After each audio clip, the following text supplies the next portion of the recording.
Welcome to A to Z Jobs, the podcast that delves into the fascinating world of careers, one profession at a time. In each episode, we'll deep dive into a specific profession, exploring its history, requirements, challenges, and rewards. So get ready to expand your horizons, challenge your perceptions, and discover a world of possibilities. I'm Roxy, And I'm Nate. and we're excited to host you on this journey. In this week's episode, you'll be hearing from Joel. As an investment broker, your personal brand is everything. You'll learn how to lean into your natural skill sets, how to work with a recruiter, and the importance of turning down opportunities that don't fit. Welcome, Joel. Thank you for joining us today on our podcast. Thank you for having me. No worries. Let's jump straight in and ask you what you do for a living. Absolutely. So I'm an IFA broker in Hong Kong. Basically just means that we're into, say, personal finance and financial consultancy for a lot of personal clients and also maybe small to medium corporations. Sometimes we consult the clients for them to start building a portfolio or to optimize their current portfolio. So some people might have something done already, but they want some direction, or it's not really necessarily achieving what they want or their goals, or sometimes it becomes too hefty for them. We're here to help them to reorganize or optimize their portfolio to get their wealth accumulation or sort of financial freedom, those type of goals. So mostly what we do is we give them a full financial analysis to sort of understand their background. And then once we do that, we give the most tailor-made solutions that we can to our clients, because our broker has all of the different principles being in partnership with us. So basically, we have everything that's available on the market today. And once we have that, we can kind of pick and choose, cherry pick the best type of stuff to give out to our clients and give them the most, I would say, the most tailor-made best solution for them within their capabilities. So yeah, that's basically what I do. That's brilliant. So what kind of investments do you get your clients involved in? So it really depends, actually, because some people would have a higher level of risk tolerance, or some people would have bigger goals that they want to achieve in a certain period of time. And a lot of times there's a big level of compromise towards, oh, am I going to accept something that is low risk, less management, but possibly a lower return, or something that is a little more volatile, but still within controllable ranges of risks to help them kind of get to where they want to go.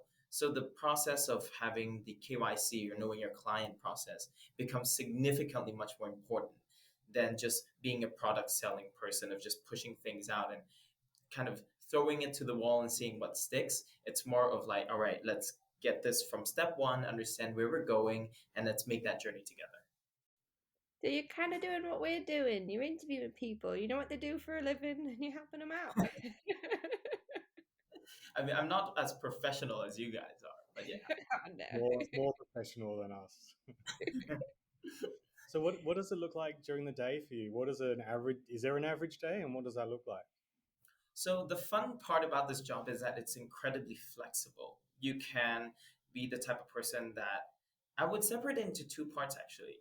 There are parts of people who, as they just start off, would have to start up by cold calling leads into things, right? So calling up numbers or following up the list of clients that we currently have or people who have left and following up on those, setting up appointments and also meeting them, building a personal relationship with them first, and then maybe sort of from then on kind of proceed to see what you can offer them. But then also we have people who use digital platforms like Facebook or Instagram, building their own pages and giving sort of different values to different clients.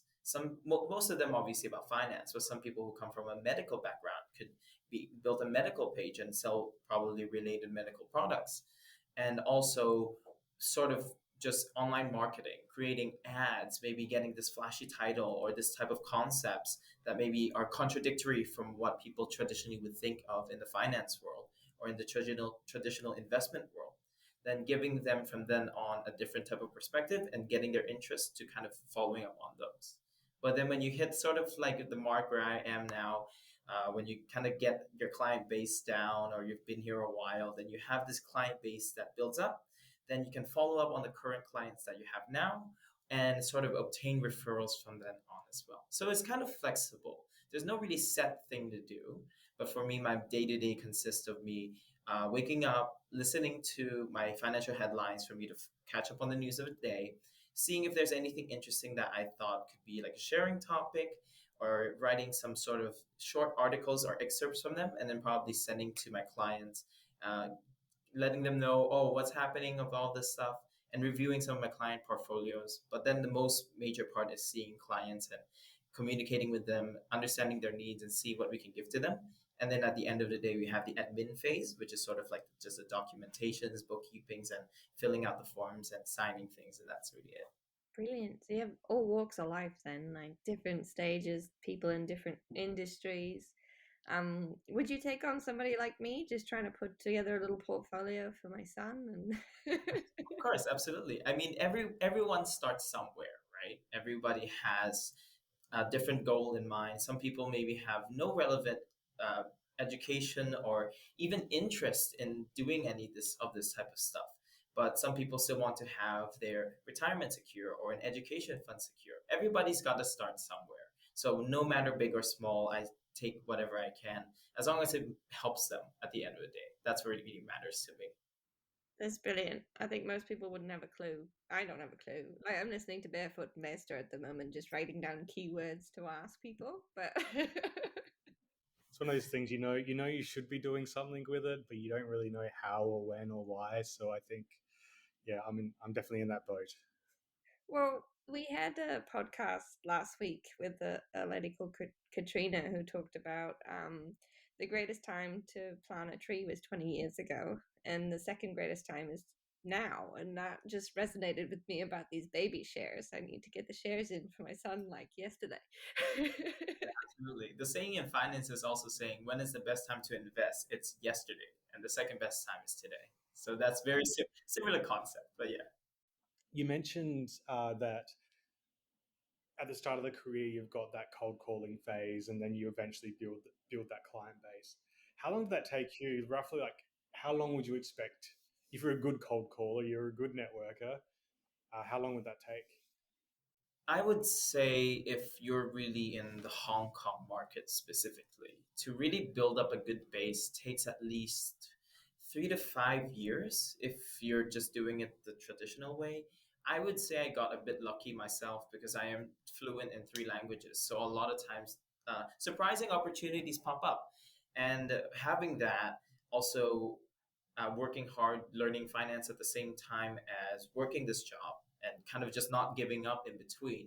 I think I accelerated my rate to become a little less than 2 years to sort of have that 60 to 100 people in the database to kind of just call up and reviews and cycle through and maintain the relationship with. But yeah, and normally I would say on average from experience, I would say at least 3, maybe up to 5 years to really get to the point, the critical It's not mass. it's not a quick win. You got to be passionate about what you're doing. If you're going the cold call line, yeah. What is the other route then? If you're saying if you do the cold call, do you just join an agency and sort of build it from there, or? So there are ways of doing things, right? So I mentioned earlier we have the cold call ones, we have the online marketing, which also technically counts as cold calls. But there are ways where people would use their existing network, say their family, their friends, their ex colleagues. So there are a lot of ways of finding people and approaching. And we call those warm calls. And warm calls are typically easier because you already have a relationship built up with this person. So you don't have to do all of this trust building or warming phase, or you don't necessarily need to have such good communication skills sometimes because the people already know you for who you are. They have this level of trust in you. Whereas if you're doing the cold calls, you have to give them a certain level of value before they really start listening to what you have to say. So that part, sometimes warm calls is the easiest way to start up, but I was a little bit different. I said I didn't really want to cash in my current network until I sort of know that I want to commit into this or knowing that I can bring some actual value rather than just being a person who just sells a product and makes a commission off of that. Yeah, exactly. You don't want to drag in your grandma if you're not 100% sure yet. You're still working it all out. Exactly. Grandma, this is a great 60-year pension fund. That doesn't work. I've been recently listening to a podcast called She's on the Money, which is a lady in Melbourne talking a lot about finance. And she's no longer a financial advisor for this reason. She's now an influencer. She's a Influencer. finfluencer. I can't say the word. It doesn't roll off the tongue exactly. No, no, no, she says it like it's nothing, but but I can see that, she's turning someone like me into sort of a warm caller because through those interactions. But I can imagine, like, with you guys, you have to sort of leave a certain level back for your online marketing. Like, I don't know about Hong Kong if there's similar rules to Australia now, but um, yeah, I can imagine building that database would be hard with 3 to 5 years. It does take a little bit of effort, but once you kind of get there, I would say it becomes progressively easier. So you just kind of need to stick it through for the initial type of part of time, and then afterwards, it kind of just you will see the end. You would see the end point somewhere, and then you can go even further. Yeah, exactly. Oh, that's amazing. It's amazing how people orientated it is. I just kind of didn't, you know, you're moving from person to person, you're getting referrals, you've got to be that kind of communication, you've got to get the soft skills, and you're also mentioning your core skills already. You're saying you speak 3 languages and that helps. Do you only work with Hong Kong or is it global clients as well? I would say my client base is around 80% local Hong Kongs and about 20% traveling professionals. So I have clients that are from mainland. Say, for example, a product manager of Alibaba is one of my clients, right? And then we have some people from the HKJC, which is the biggest nonprofit company in Hong Kong. I also have certain other big clients that I don't think I'm allowed to say technically, but yeah, so some of them are more of English based clients that are traveling professionals but still want to have something rather than just putting it in the bank and kind of knowing nowhere else to put to. Yeah, definitely. I love Alibaba. I was gonna invest in a whole bunch of pizza shelving unit, but yeah, I could. Yeah, I could talk to you about that for ages. Buy thousands of them and sell them in Australia because you can't find them at Bunnings. But yeah. So, how did you get started in all of this? All right, the journey. So I started in 2020. My last job, I left a very high position in a very exquisite brand in Hong Kong, very high service level. I'm talking the number one place of Hong Kong. Then Um, I realized during the job that I had to deal with a lot of big personalities that weren't necessarily justified. And I feel like it was a very toxic work environment. I don't feel like my work was appreciated, and I felt like I had to take on a lot more responsibility than I was due.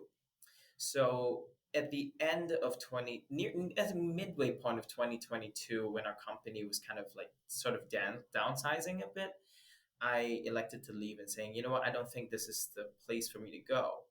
And knowing that I've reached from such a top pinnacle of my field of the service industry, I was thinking, okay, where else can I go to?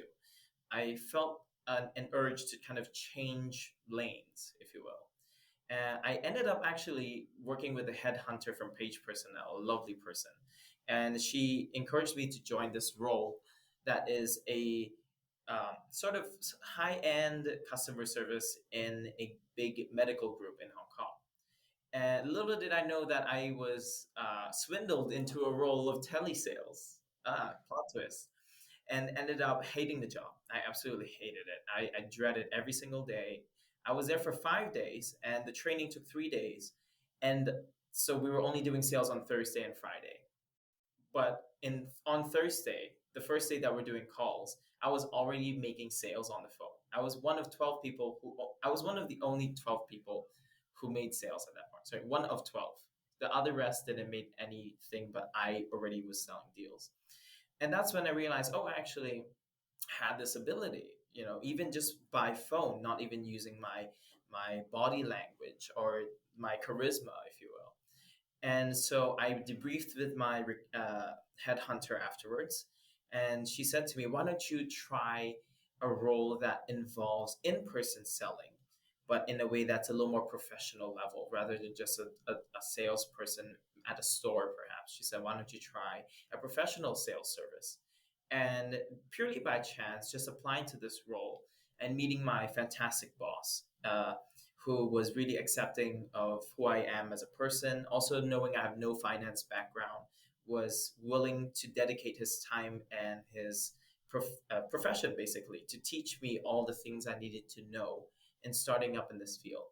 And I also consider myself to be pretty self-sufficient in a lot of ways. I kind of just find my own answers, and if I can't, then I start asking questions. So a lot of times I don't want to get in my boss's hair. I want to make sure that what I ask him is of value, and it's worth his time. And so then on, he just sort of nurtured me into becoming this professional person with a very strong moral standpoint of, all right, if you want to go the cold call route, that's fine, but it's going to be 10 times as hard than doing the warm calls route. Are you willing to do that? And I said yes. He laid all the facts on the table, showed me all of the cards. And what I really remembered specifically was really appreciating his honesty towards getting into this job, because I felt like I was sort of swindled by my last job, and Yeah. ended up being in this role now for 3 years. That's awesome. It's amazing when you find one person and then they sort of implant their knowledge on you, and that's great. And you're enjoying it?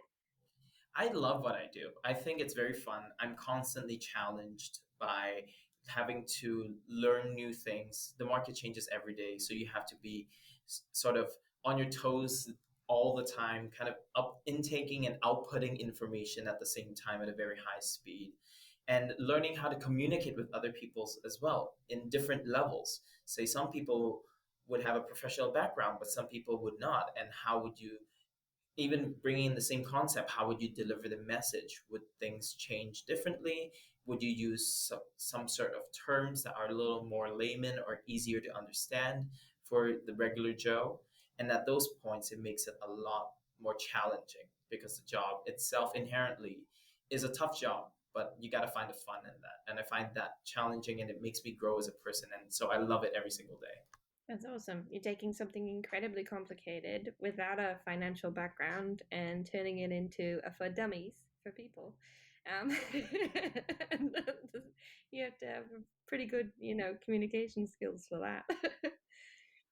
I think it's also worth reflecting. So you mentioned working with a recruiter or a headhunter, and you're the first guest we've had that's actually brought this up, and it's one of those areas that, some recruiters, they get a bit of a hard rap. They trying to make the quick buck. They just want their commission, and those recruiters exist. Yes. But you do get some good headhunters, and there are some good networks out there, and it's worth having those discussions, even if you don't sign up with them, don't put your name forward to a role. The wealth of knowledge they have is amazing. Just that it sounds like they gave you quite a good amount of education on some different options, and that's worth having a chat to someone about. And even I love that you put yourself out there. 1 week, that's awesome. So 1 week in a job and like, nah, that's not for me. I love it. I Well, I I think was swindled into the role. I don't think I had. I don't think I was very clear about what I was doing, and the contract also had a different name on it. But yeah, Oh wow, okay. That's a different level of swindle then. I But had you also had the confidence to turn around to your headhunter and say, you are helping me provide this service. This isn't what I'm looking for. And actually getting the right service out of that person, and pushing. A lot of people wouldn't push, especially when you're approaching a headhunter, because you don't know exactly what you're looking for. You're asking them for this, and it could be this. I'm doing this with video. It could be large or small. So it's just, to have the guts to turn around and go, no, this isn't what I'm looking for. And I need, this is what I liked about the role, even though it was 5 days of um, something you didn't enjoy, you still were able to come out of it and go, these were the pros and cons to help you look for a job further on. And I think that's brilliant. And I think that's what a lot of people need to learn how to do. absolutely. I don't think it was really more on my part than it is that I met the right person at the right time. I feel like they really gave me, especially after I told them that I wasn't happy in the role and I decided to resign. I actually don't think I consulted them about the part that I was resigning, But she offered to see me in person and said, "Let's have a debrief. Let's talk about it. Let's see what I can do for you to help you help me at the same time."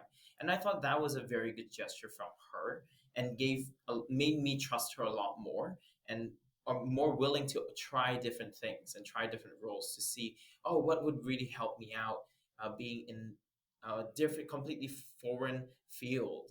But I realized that it's kind of, you need that challenge to grow. You need to have that thing that is a bit different for you to get yourself out of that comfort zone, to realize, oh, I never learned about this, but turns out this is something that's really for me. Like, I was sort of made for this, but if I didn't try it, I would have never found out. So I would say it's a lot more on her than it is on me. And I think the credit is due to having a wonderful person who's open and willing to have a conversation about it, rather than just saying, I'm also just working for a commission. I think that was what really set her apart for me at that point. It's brilliant. It's good to have a good person like that. If you were to give yourself advice, if you were to start again, how would you get to where you are now faster? Is there a different path you could have taken? Mm, I don't necessarily think that I would get here any faster, because if I did, it's like, it's also like investing. If you drive your car too fast, you're gonna risk a car crash. And same in the finance world. If you invest, you want this type of big returns, you're gonna have a higher chance of crashing your portfolio as well. And I think for me, it's the same progress for my work development, my professional development. Whereas if I didn't do all the hard work, if I didn't build the basis of knowledge, if I didn't take the time to learn the fundamentals, to understand what's going on, to build this sort of matrix in my head to understand, all right, what's the chain effect, what's the base rules. If I didn't take the time to do all of that, I don't think that it would have gotten me to the point where I am now any faster or any way better, because I feel like it wouldn't have been sustainable. Obviously, I could have asked, like, cashed in a lot of different friends and saying, "Oh yeah, no, buy this, trust me, this is great, blah blah." But I don't think that for me, in my heart of hearts, felt like that would have been the right thing to do.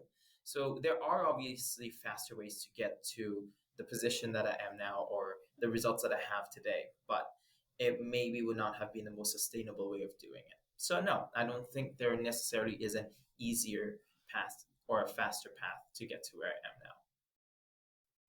It's funny. We've asked a few people that, and the reaction is actually what I've learned got me here. And it's so true. So what would be your favorite, what's the favorite thing about your job at the moment? My favorite thing about my job, I would say, there are a lot. The flexibility of time, right? Like, I think that being flexible on my job, like, I can kind of dictate how my day goes. If I feel like I need a bit more rest, I can set my client to the afternoon. I think that's one of the best things.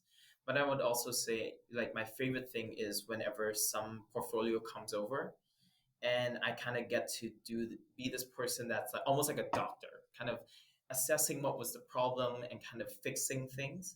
And the fact that I get to have new stuff learned every day keeps myself challenged and on my toes. That also is very fulfilling. So yeah, closing deals, actually, I would say, I take that back. Closing deals is my favorite thing about my job, because the dopamine rush I get could last for days, sometimes weeks, and that's the, I would say, maybe that's the best part.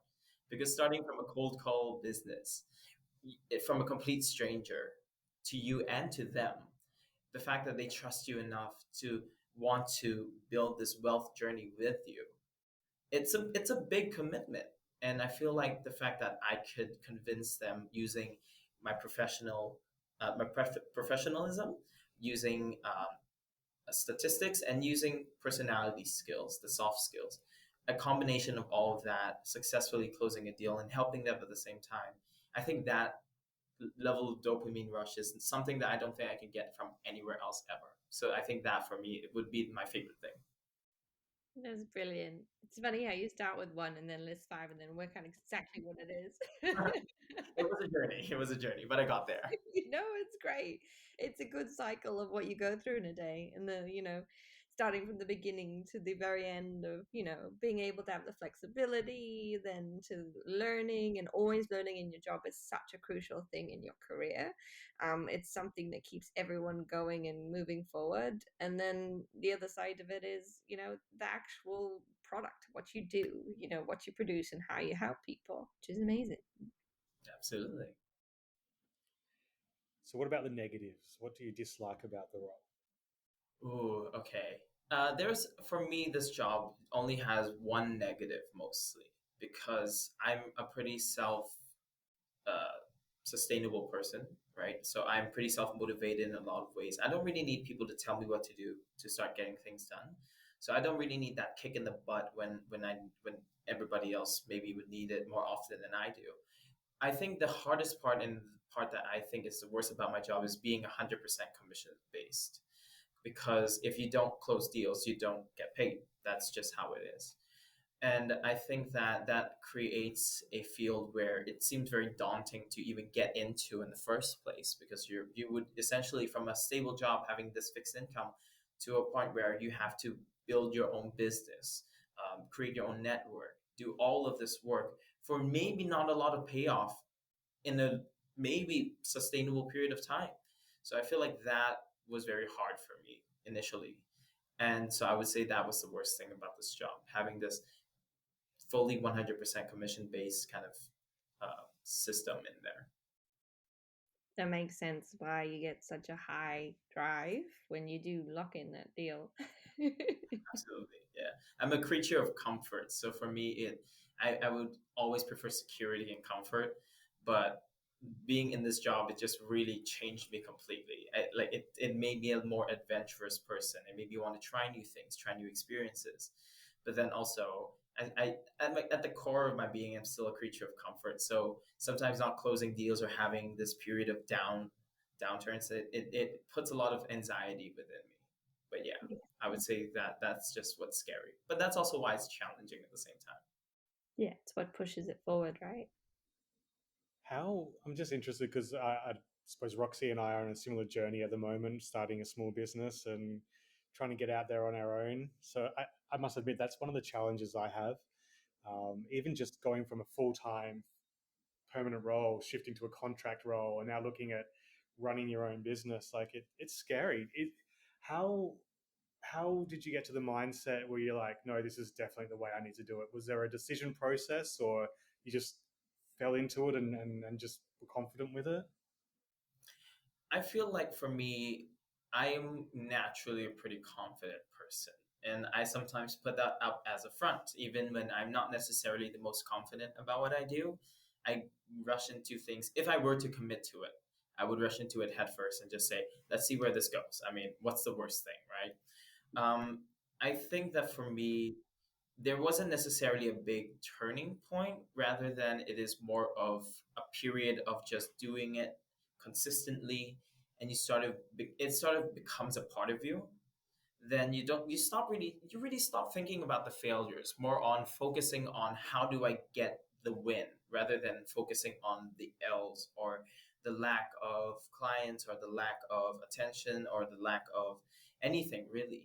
I think it was the just being consistent and being 100% committed into what you're doing, and eventually you would kind of have that switch slowly turn on. It's not a specific one moment for me, but it was more of a journey, a way of getting there. It was a slow shift rather than a moment. It's kind of like a slow shift of working out your personal brand and how you communicate with people, how you run the job, how you get involved, and then how you start that business and how you get more and more. And you get more into the groove of being able to talk to people.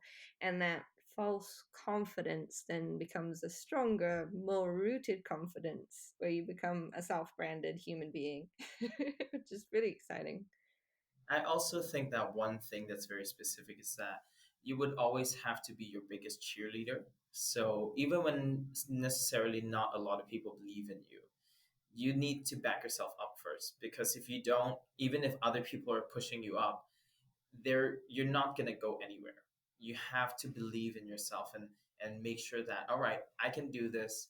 I might not do it the best, I might not do it 100% amazing right away, but eventually I'm going to get there. And it's the persistence, the drive to getting to that rather than being a perfectionist, but the strive of trying to become one that really helps you motivate yourself and keep yourself going. And also to appreciate yourself and give yourself a pat on the back once in a while. Yeah.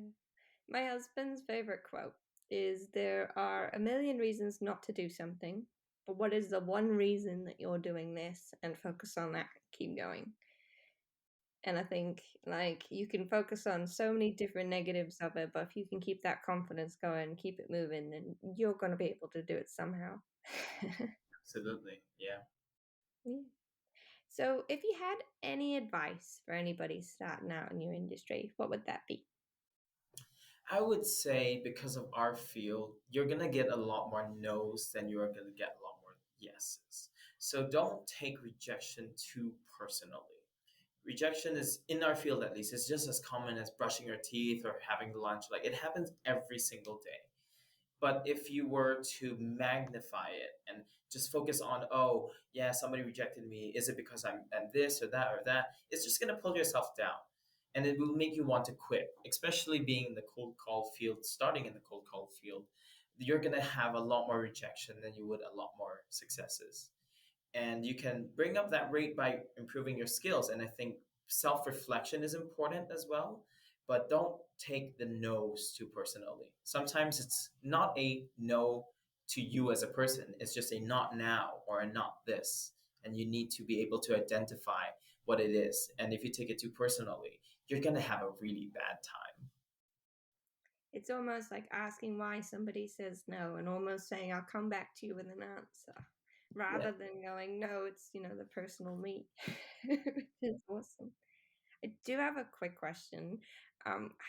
Where do you find your cold calls? Like, how does that process start and begin, like start and end? So in Hong Kong, we have a couple different ways. We have consultants calling old lists. We have the older list of kind of just setting up those appointments. We have clients who are maybe left from their previous consultants. And so when they left, they would have, we would call them orphaned, basically.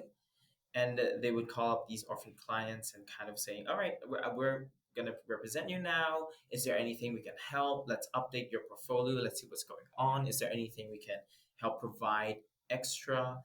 And there are also ways where you can buy leads, and you can also do online marketing as well. So there are a couple different ways. There's no set way, but there's also no way that you don't have a starting point. It just depends on if you want to do the hard work or not.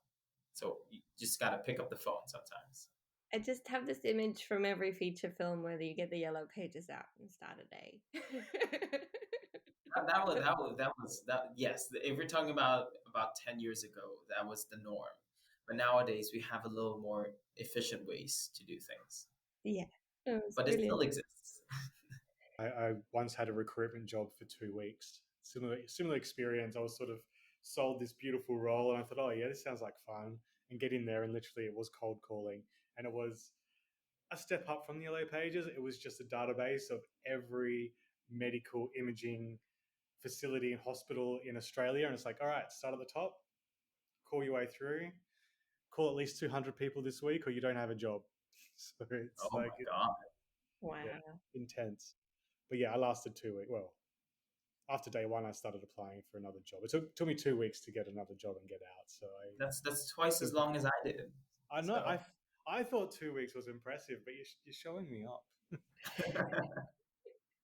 But I'm in recruitment now, and I don't know if I could do it if I hadn't already built the database of people with my previous job. Like, I pretty much know most of the candidates I'm talking to, so it's easy. But yeah, I don't know if it would be pretty hard going, okay, I'm hiring for this position, but I have no idea what you do, mate. So you mentioned already that you did a lot of on-the-job learning. Did you do any formal training? Is there any formal training you want to do or that you would recommend?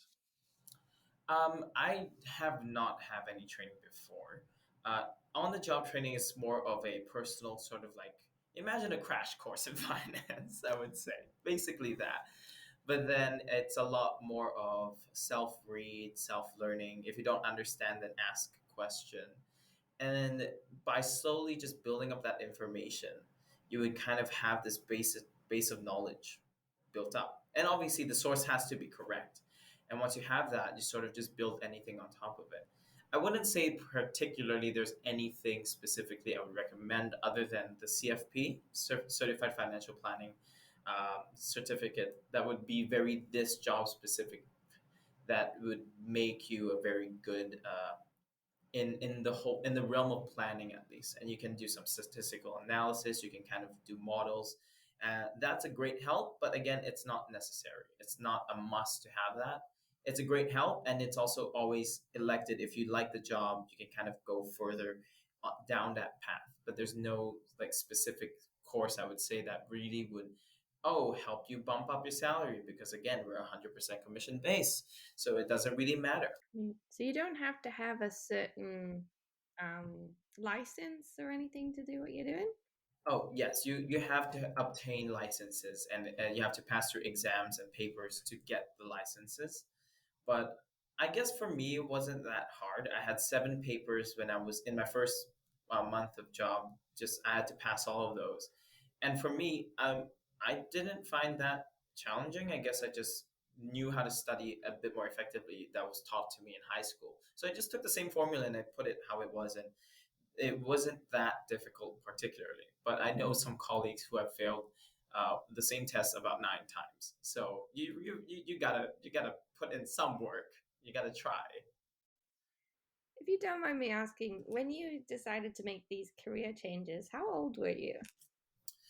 Ooh, 3 years ago. So I would say I was around 23, 24, maybe. Yeah. Yeah, it's an age. 23, 24, 25 changes.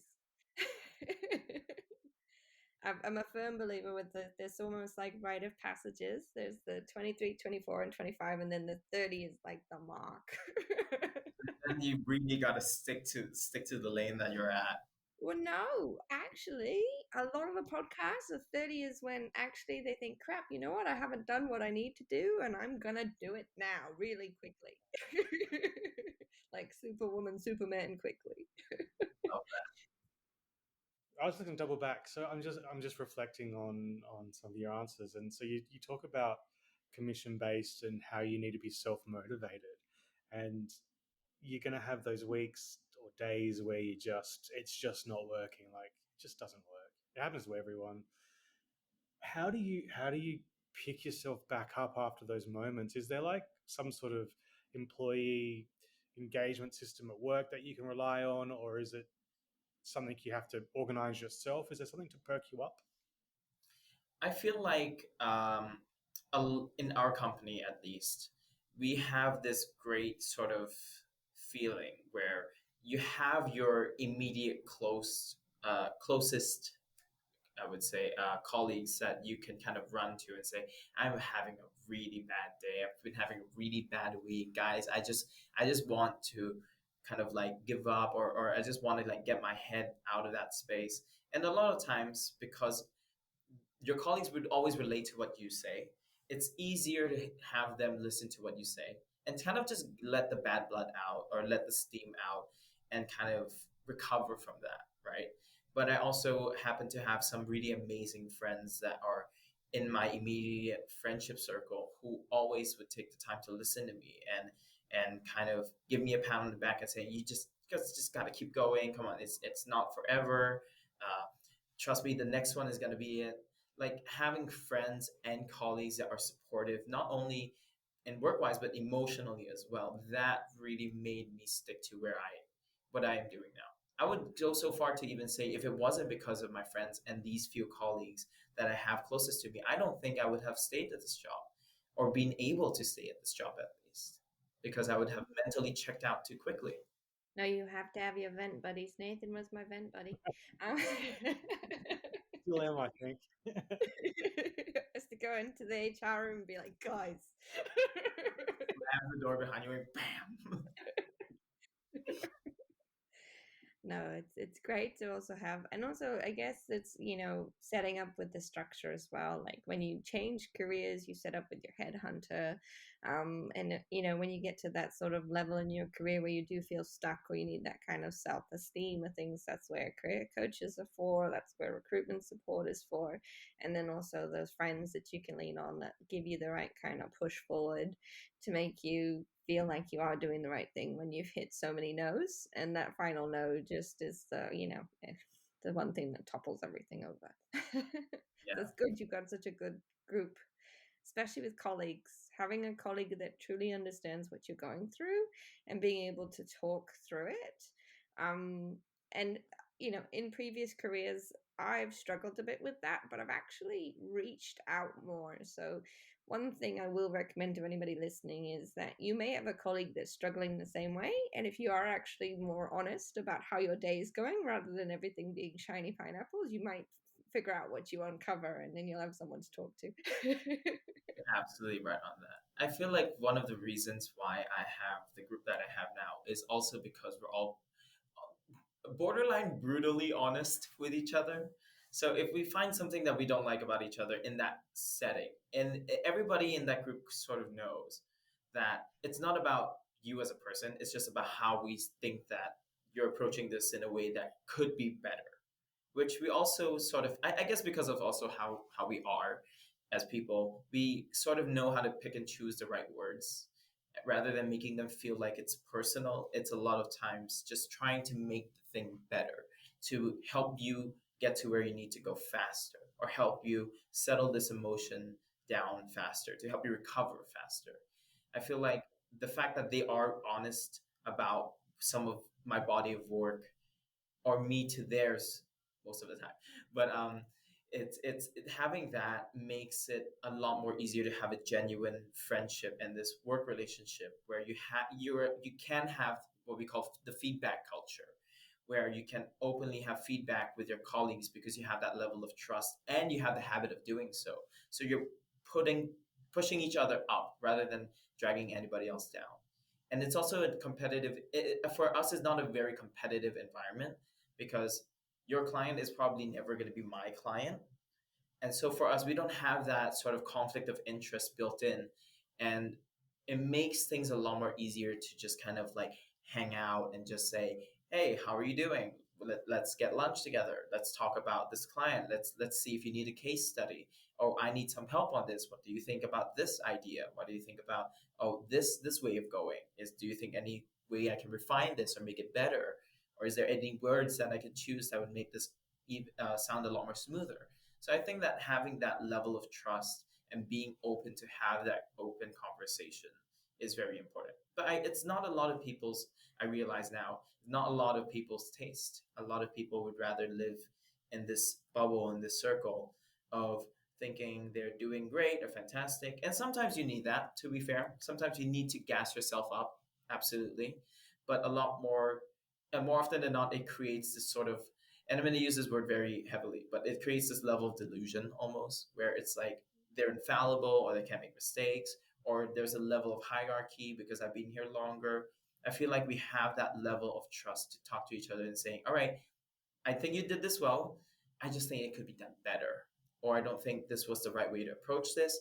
How about this way? Do you think this would help? And it gives this level of respect at the same time giving them this level of, I would say, optimization in their work. So for us, it's a lot about efficiency. And for me, that is what I'm really grateful for because I don't think I could really find it anywhere else other than where I am now. And it's going to make the next job, if I leave, very difficult. The standard is so high. But it is so true. You learn off your colleagues. And this is one of the hardest things. Like, I love remote working and being able to work from home, especially as a new mum. But on the other side, for like, my junior crew, my mid-level crew, they're losing out because they're not learning from the people. They're not going into the kitchen and venting out loud because they found something to some stranger, and that person actually being the solution to their problem.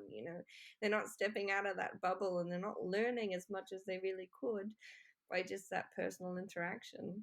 Just out of interest, what's the gender split and what is the turnover rate? So is it sort of 50-50 men and women working in the industry? And do you find that there's a high turnover in the office, or is there a quite a solid recruitment process to ensure you're getting the right people in? I would say the male female split is I think it would be quite even actually, especially nowadays where the recruitment sort of environment is to get the newer kids who just graduated in. I think because of that, it makes male and female kind of balanced in my office at least. Yeah, I think that for now it's pretty split. But traditionally, working in this field, or even agencies, it's a lot more of females than it is males.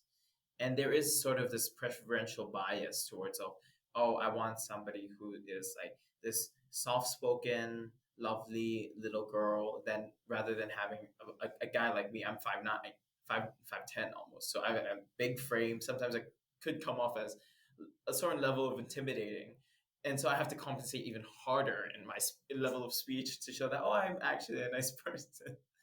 But nowadays, I think it's a lot more easier than it was 10 years before. So the male female split is pretty even. But if you talk about turnover rates, in general, in this field, it is quite high. So a lot of people come and a lot of people leave. My team specifically, we don't really have a lot of people in that often, but we also don't have people leaving that often. We, I guess my team also has this. I'm very lucky, and we have this culture of where if you're happy and you're being able to do what you do, the production doesn't really matter as long as you hit the bottom baseline, which is very easy to meet. And so we don't really have people leaving because they're unhappy rather than people who want something more. And we're all quite supportive of that, saying that if you find this better opportunity, we would all wish you the best and send you off happily. But at the same on the same token, we've heard stories of very unhappy splits, these big fights and arguments and blackballing. And I think that it's not necessary in this environment. The job's already hard enough. Why are we fighting each other? There's no point. But some people, again, takes things a little too personally, and that creates that issue. Yeah. So I would say even with the high turnover rates, there are situations where there are exceptions, I should say. There are exceptions with that. And with the way the world's been since COVID and everything, is it actually quite hard to get people to invest, or are people starting to look more into investing in their future? I would say actually because of the downturn and not people not knowing necessarily how investing or market really works, a lot of times they see downturns and they get afraid. But it's also part of our job to educate them and say, actually, no, this is a good sign. You're buying things at a discount. But it is harder at a downturn in the market, especially after COVID, to have people invest again. But the people who are open to have that conversation would more often than not find that even better opportunity than it was before COVID or even after. So nowadays the business is hard, right? We have people who are a little more defensive naturally, and perhaps of some history of getting headlines of unethical selling tactics or just maybe not the best practices. It makes our field much more harder in general, maybe because of a certain few people's mistakes. But I also think that in the same time, we can show to the client that not everybody is a bad person. There's going to be bad people everywhere. You just have to choose the right person that you're working with. And more often than not, those are the people who are honest and upfront about the things, making sure you understand everything before proceeding, and sort of letting you know that it's more of a relationship than it is just one thing. So it's such a hard thing to know what you're doing right, but if you get the right person, it makes all the difference. Absolutely. So I'll move on to our last question. What is the quote that inspires you in your life? I have this quote that it's not really a quote, but it's sort of this running joke between me and my big boss, and we call it gratefulness cancer, right? So basically, it's terminal gratefulness cancer, where it just can't be helped anymore. You're just terminally grateful about everything, and I feel like that really puts a lot of things into perspective. Where You would be grateful to have opportunities to meet people. You're grateful to have your position in your job. You're grateful to have what you have right now. And that is something that I set as a reminder on my phone every single day to stay grateful. And I kind of like check it off the list of the things I need to do at the same time. So I have this daily reminder of that. And that really, really keeps me going. That's brilliant. Thank you so much for everything tonight. Is there anything that you think that we haven't covered to do with your role and your career that might be important to anybody listening? No, I think that's pretty much it. So thank you for having me. Thank you for giving me a platform to speak on what I do. I think a lot of people have misconceptions about what we do, thinking that we're just people who are selling stuff and kind of swindling out of your money. More often than not, there are people like that, but most of us aren't like that. So thank you for giving me a chance to speak on it and letting people understand more about what we do. Definitely, you've given me a lot to think about. You've been listening to Roxy and Nate. Thanks for tuning in to A to Z Jobs. And always remember, it's your career and it's up to you to shape it.